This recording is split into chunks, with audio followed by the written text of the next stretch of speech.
आज आनंदाची गोष्ट आहे. मला सुद्धा वाटत होतं की काहीतरी ही जागा आपल्याला मिळावी कायमस्वरूपी आणि इथं भव्य दिव्य हा कार्यक्रम व्हावा आपला हक्काचा. पण आज नायर साहेबांचा संकल्प मी बघितला आणि मी जेव्हा त्यांना रिबीन ओढल्यानंतर म्हटलं साहेब खूप खूप धन्यवाद, तेव्हा त्यांचा शब्द ऐकून मला माझ्या अंतःकरणामध्ये एक आनंदाच्या उर्मी आल्या. देणारी माणसं खूप असतात पण ती नावासाठी देत असतात. त्यांनी एकच सांगितलं, महाराज देवाने मला दिलं आणि देवाने मला जे दिलं ते देवासाठी मी अर्पण केलं. मेरा मुझ में कुछ नहीं जो कुछ है तेरा और तेरा तुझको सौंपने क्या लागे मेरा. अशी प्रवृत्ती ज्या व्यक्तीमध्ये आहे त्या व्यक्तीजवळ दैवी संपत्ती आहे असं समजायचं आणि दैवी संपत्तीचा कधी विनाश होत नसतो.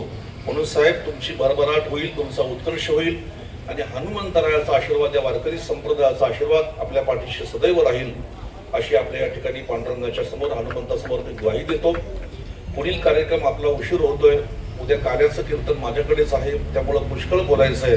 या ठिकाणी माझं बोलणं मी आवरतो आणि दीप उत्सवाचा कार्यक्रम या ठिकाणी सुरू करावा अशी विनंती मंडळाला करतो.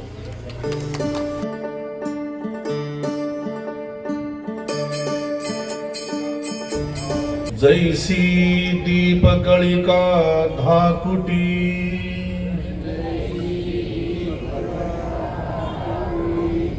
परी बहु तेजा ते प्रगटी.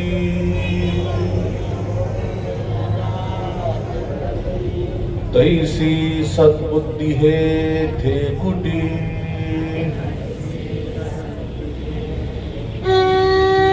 म्हणू नये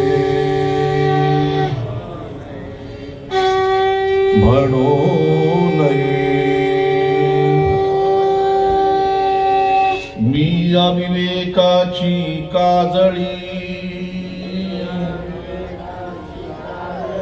फेडो विवेक दीप उजळी.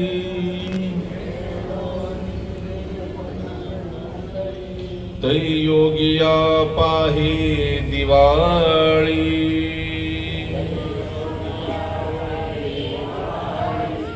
निरंतर दीपाचे प्रकाशे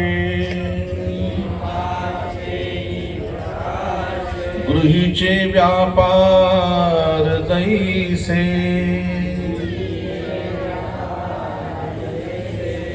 देही कर्मजात तैसे.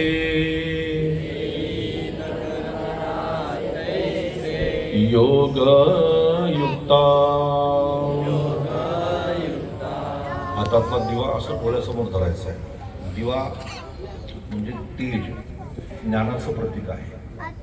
आणि म्हणून ज्या उद्देशाने आपण हा सप्ताह करतो, पांडुरंग परमात्म्याला, हनुमंतरायाला, संत ज्ञानेश्वर माऊलीला विनंती करायची की अशाच प्रकारचा एक दिवा सद्बुद्धीचा, विवेकाचा आमच्या अंतःकरणामध्ये सुद्धा प्रज्वलित व्हावा आणि आमच्या अंतःकरणामध्ये अनादी काळापासून असलेलं आमचं अज्ञान, आमची अविद्या, आमची अंतःकरणामध्ये असलेली काही दुष्टबुद्धी असेल, या सर्व दुष्टबुद्धीचा नाश आमच्या अंतःकरणातला व्हावा आणि आमच्या अंतःकरणामध्ये पांडुरंग परमात्म्याचं स्वरूप प्रगट व्हावं आणि संपूर्ण हे विश्व पांडुरंग परमात्म्याचं स्वरूप आहे अशा प्रकारच्या आमच्या जीवनामध्ये आम्हाला सद्बुद्धी प्राप्त व्हावी अशी विनंती ज्ञानेश्वर महाराजांना करायची आहे. ज्ञानेश्वर महाराजांची आरती होईल आणि आरतीनंतर पसायदान होईल.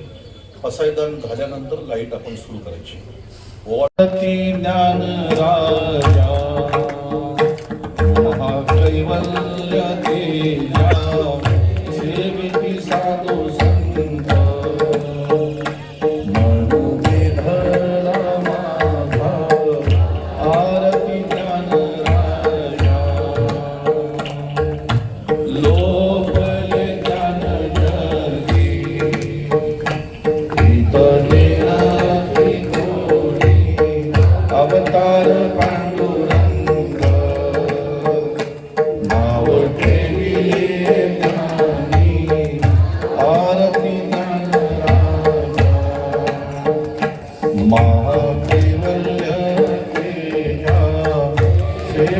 साधू संत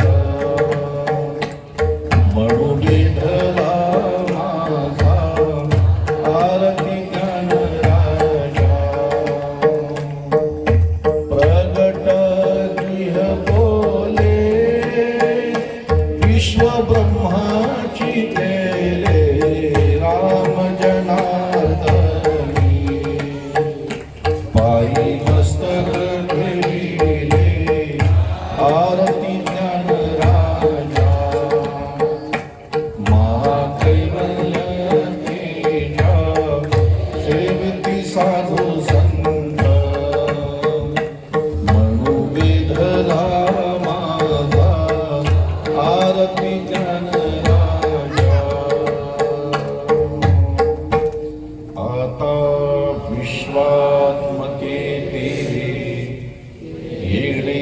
वाग्यज्ञ तोषावे तोषोनी मज द्यावे पसाय दान हे जे फळांची व्यंकटी सांडो तया सत्कर मिरती वाढो भूता परस्परे पडो मैत्र जीवांचे दुरितांचे तिमिर जावो विश्व स्वधर्म सूर्य पाहो जो जे वांछिल तो तेला हो प्राणिलात वर्षत सकळ मंगळी ईश्वर निष्ठांची मांदियाळी अनवरत भूमंडळी भेट तू तया भूता चला कल्पतरुचे आरव चेतना चिंतामणीचे गाव बोलते जे अर्णव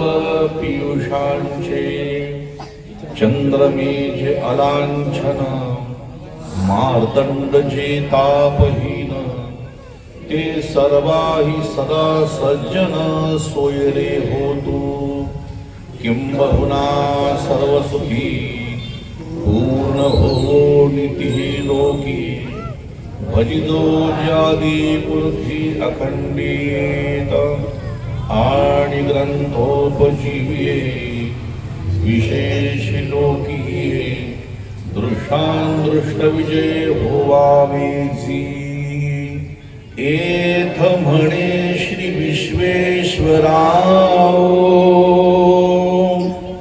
हा होईल दान पसाओ हिडी भरी ज्ञान देव सुखिया झाला येणे वरे ज्ञान देव सुखिया झाला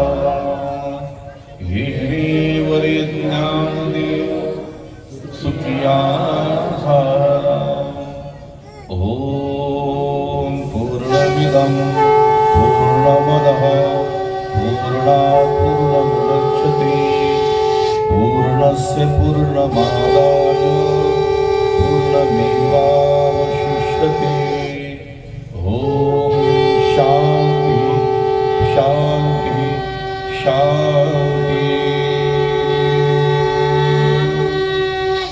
चालू करा पुंडली कवरदा हरी विठ्ठल श्री ज्ञानदेव श्री पंढरीनाथ माऊली ज्ञानेश्वर महाराज की जय. आजचा दीपपुष्पाचा कार्यक्रम या ठिकाणी संपला. आता त्या मेणबत्त्या आपण व्यवस्थित लावायच्या कुणाला लागणार नाही याची आपण काळजी घ्या. काही मंडळी उद्या येतील मुळे येतील म्हणून आजच सूचना करतो की त्र्यंबकेश्वर दिंडीचं प्रस्थान 6 तारखेला आहे आणि संत तुकाराम महाराज मंदिर पालेगाव या ठिकाणावरून दिंडीचं प्रस्थान होणार आहे. आपण सर्वांनी दरवर्षीप्रमाणे याही वर्षी मोठ्या संख्येने यावं आणि पालेगाव ते कल्याणपर्यंत एक टप्पा जो आहे तो चालण्याचा प्रयत्न आपण सर्वांनी करावा. बरीचशी